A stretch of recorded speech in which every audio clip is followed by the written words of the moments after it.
The newsletters are so good, but I really like what the Berkeley team does. Not everybody, you can have your own opinion about it. I like it that they send out an email every week to their sponsors who just, sometimes it's only a few sentences and a few pictures, but it's every week. And they're saying, this week, this is what we got done, next week, this is what we're doing. You know, you can just drag a GoPro around the club room or the shop or, that's a nice camera and just ask people, what are you working on? It's important for your sponsors to know what have you been doing lately, what are you going to do, what's coming up, how can I help, This is easy to do. There are benefits to making a real production out of it, and there's a lot to be said for that, especially when you can archive it and go back, but it doesn't have to be fancy. What matters is that you're making a personal connection regularly on their terms. Our students here have your own schedules that you live on. Sometimes you don't like to plan things out more than a couple days in advance. The rest of the world doesn't necessarily work that way, so you got to stretch a little bit and work on it. But I think I'm getting close to the end here. So I wanted to kind of wrap up with a case example. This is a project that a close friend of mine has been getting connected with. I think it's a really cool project. And the bike experience is just a project that started in the UK. This guy is paraplegic.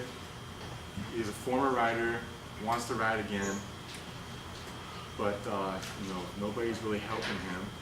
So he starts a business training paraplegics to use motorcycles again. And they go through training programs. They have little electric training wheels that come up and down. And they do track days, training exercises, and then eventually they go out on a track day with everybody else. And they mix it up with everyone else. It's a cool program. And my friend is paraplegic. There's nothing like this here in the States. So he's just emailing everybody, trying to get connected. And this guy writes an email to a local company that does track days for motorcycles. And he writes a proposal letter that I really like. I want to show it to you. It's fills up the whole slide here, but we'll breeze through it real quick, and I want to show you what I like about it. I'll read it off to you real quick. Thank you for taking interest in this rather unique division of the motorcycling fraternity. Having attended CSS in the UK up to and including number 4, I have a positive image of your company and what it achieves. You must be proud of how it's grown and how it's regarded.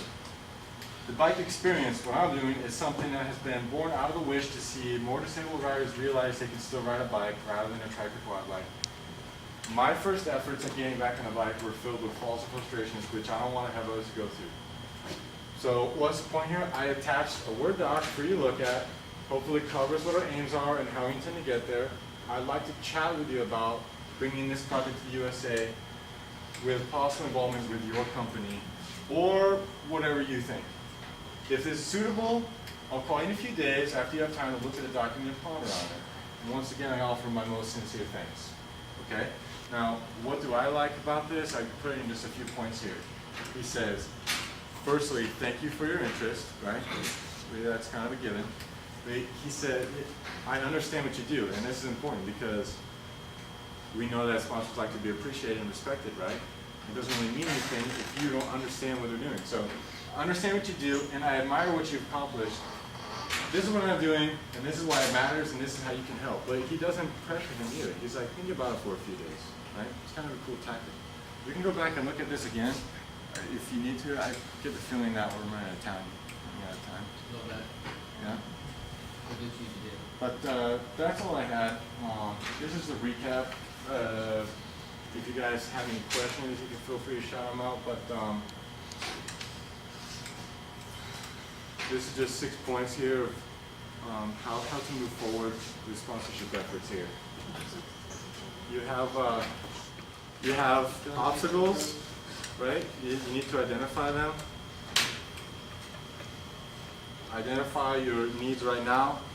Really important, think about the future. What is going to be a need in the future? What's going to get tight? Identify, check for any OTAB resources. Like I said, You have so many contacts being associated with SJSU that you really can use to your advantage. You have faculty who are dedicating their lives to education. I think they're interested in helping you if you reach out to them, right? Determine your goals and objectives, plan action steps. You guys know all of this, okay? Right? So that's all I had.